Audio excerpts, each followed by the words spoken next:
Hey, what's up, people of YouTube? That Ethan Guy here, and today I have a review on the LEGO Star Wars Rebel Trooper Battle Pack that came out with the second wave of the Rogue One line.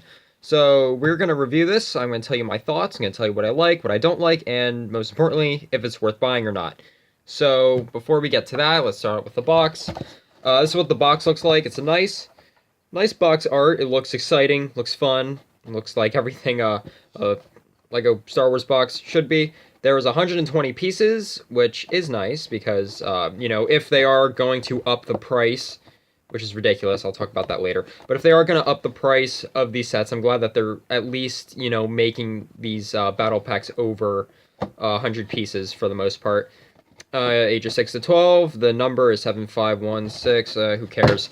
But here's the set, and as you can see, unlike a lot of battle packs, we get two but we get two builds with this, which is really nice, especially, again, for that ridiculous $15 price point. I better be getting some, I don't know what word I'm looking for. I better be getting some quantity. I don't know. I'm sure I'll think of the word later, but yeah, what's cool, we get a speeder, which is really nice. This is a really nice little speeder. I really like the look of this.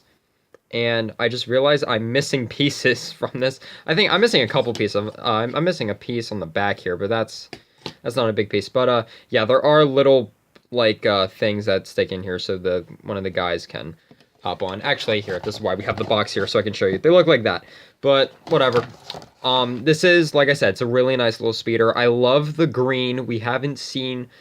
I'm sure we've seen a green speeder somewhere in the Lego Star Wars line, but not in a battle pack, I don't think. What this battle pack reminds me of, it reminds me of the very first Clone Trooper battle pack where you got a speeder and a, turret with, a barricade or whatever in front of it. So this is really cool. These on the front move, so you can really have them however you want. If you want them like that, you can have it like that. But I keep them down just because it looks more Star Wars-y. You got some cool vents right here, and there are a lot of cool sloping brick pieces in here. So if I ever made, for example, if I ever made like a green X-Wing fighter, then I could definitely use a lot of these sloping pieces. But you can fit one of the guys on here.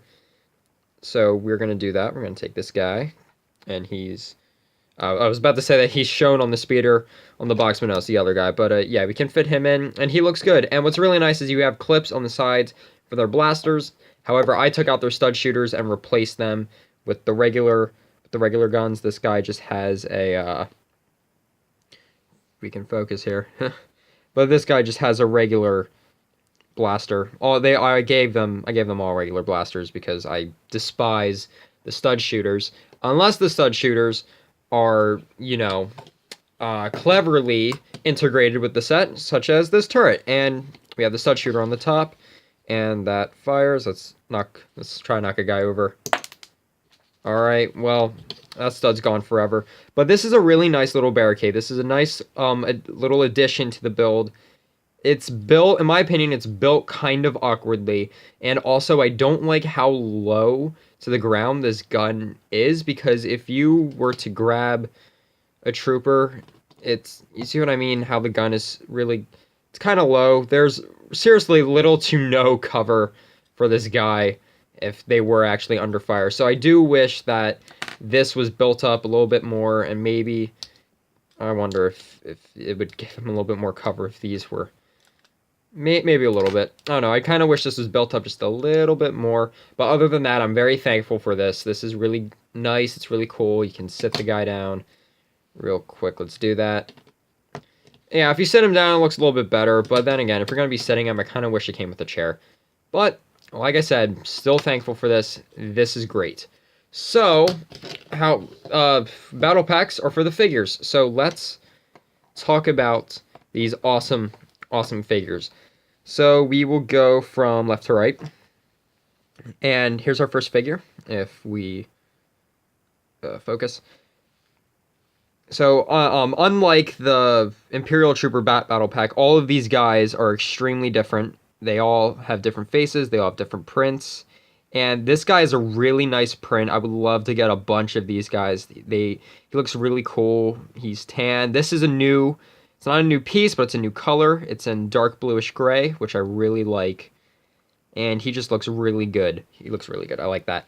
Then we got this guy who is similar to the other one, except his vest is tan, but you can see here his vest is dark gray, but like his undershirt is tan, whereas this guy, his undershirt is brown and his vest is tan, and I love the brown legs, and he has the dark tan Rebel hat piece, and he has a face that I believe first started out in Lord of the Rings, because I have a Lord of the Rings minifigure with this face.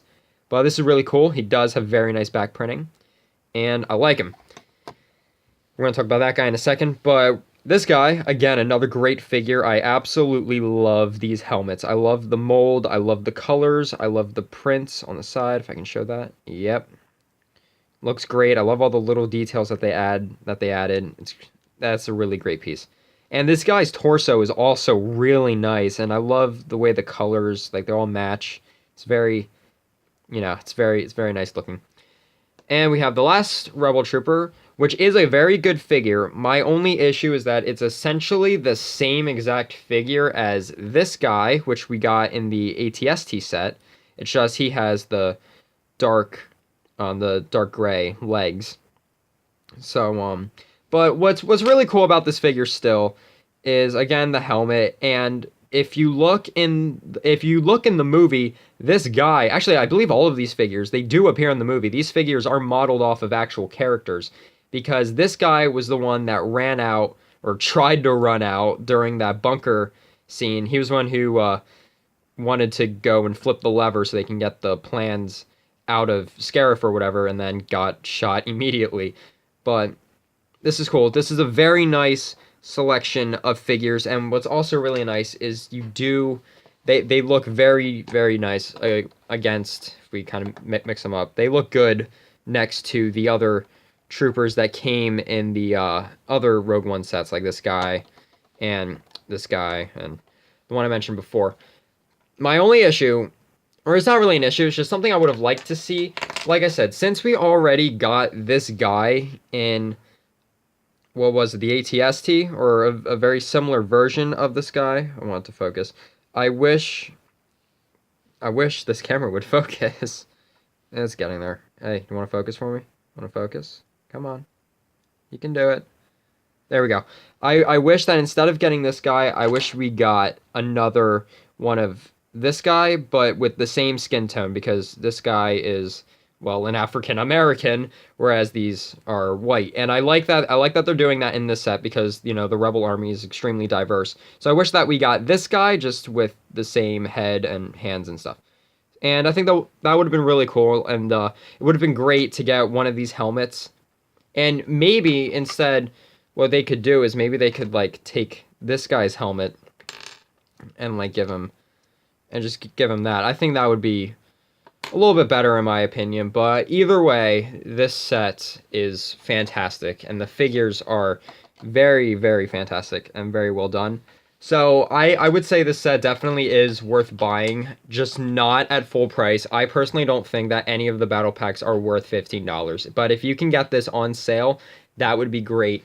And I didn't say that in the Imperial review, which is, this set, as I did review this, but this one, I think this one is more worth the $15 if you do insist on getting it at full price, whereas I don't think this is worth the full $15, because there are less pieces, and this, I'm trying to get this in the shot, this Walker I don't think is worth the $15. The troopers are great, but I feel like this one is more worth the full price, because like I said, you do get a lot of variety with these figures, and you can mix them up if you really wanted to. Like, for example, if we just like take this guy's head off, and just switch them up, it doesn't look out of place. Like, this actually looks pretty cool if you ask me. So you can have something like that, and then you can have something like this here,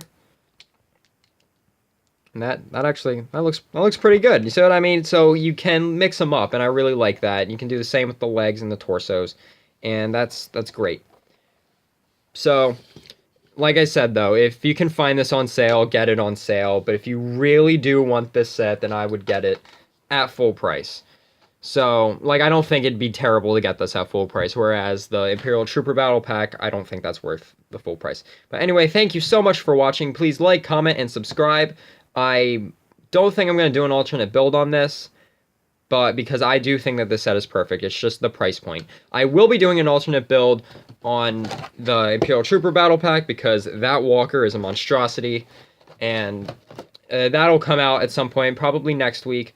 But thank you so much for watching. I don't know if I said this already, but please like, comment, subscribe, give me your thoughts, your feedback. And all these figures will be used in the Scarif MOC, as well as the Troopers. So, yay! Goodbye.